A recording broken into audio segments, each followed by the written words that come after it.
ઝારખંડમાં વિદ્યાર્થીઓનું આંદોલન હજી પણ રહેશે ચાલુ. સીબીઆઈ તપાસ પર અટક્યો મામલો. નોટિફિકેશનના અભ્યાસ બાદ વિદ્યાર્થીઓ નક્કી કરશે આગામી રણનીતિ. ઝારખંડ સરકારે જેએસએસસી સીજીએલ પરીક્ષા રદ કરવાની સ્વીકારી માંગ.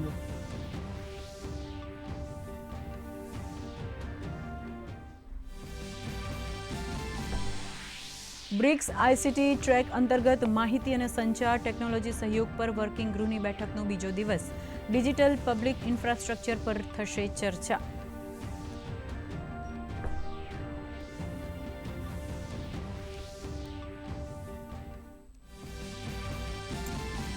રાજ્ય સરકારે તલાટીઓની નવી જવાબદારીઓ કરી નક્કી. મહેસૂલી અને રેવન્યુ તલાટીઓના જોબ ચાર્ટ કરાયા અલગ. જમીન મહેસૂલ, જમીન રેકોર્ડ અને મહેસૂલ કાયદા સંબંધી કામ સંભાળશે મહેસૂલી તલાટી.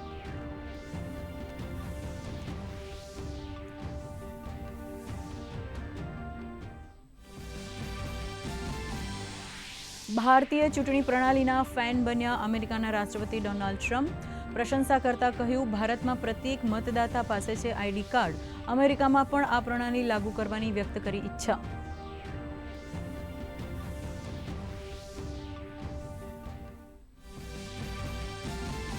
પશ્ચિમ એશિયા સંઘર્ષ સંધિ પૂર્ણ થયા બાદ વધ્યો તણાવ. ઈરાને આપી નવા હુમલાની ધમકી. અમેરિકાએ યુદ્ધ વિરામ સમજૂતીને આગળ વધારવા કર્યો ઇનકાર.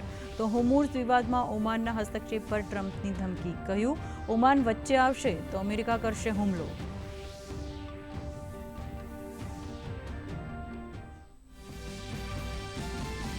મંગળવારે શેરબજારની શરૂઆત રહી અમંગળ.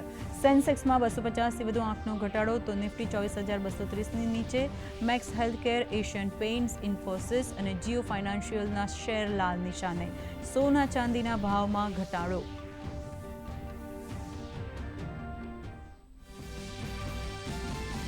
દેશના મોટા ભાગના વિસ્તારોમાં ચોમાસું સક્રિય. ઉત્તરાખંડથી હિમાચલ સુધીની નદીઓમાં પૂર. ઓડિશામાં સ્થિતિ ગંભીર. વરસાદનું રેડ એલર્ટ જાહેર.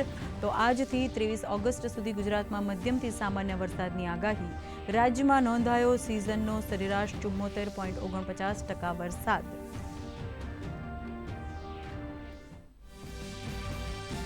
અને મહિલા હોકી વર્લ્ડ કપમાં આજે દક્ષિણ આફ્રિકા સામે ટકરાશે ભારતીય ટીમ. આત્મવિશ્વાસથી ભરેલ ભારતીય મહિલા ટીમની નજર મોટી જીત પર. પૂલ ડીમાં આગલા તબક્કામાં પહોંચવા બંને ટીમો માટે જીત જરૂરી.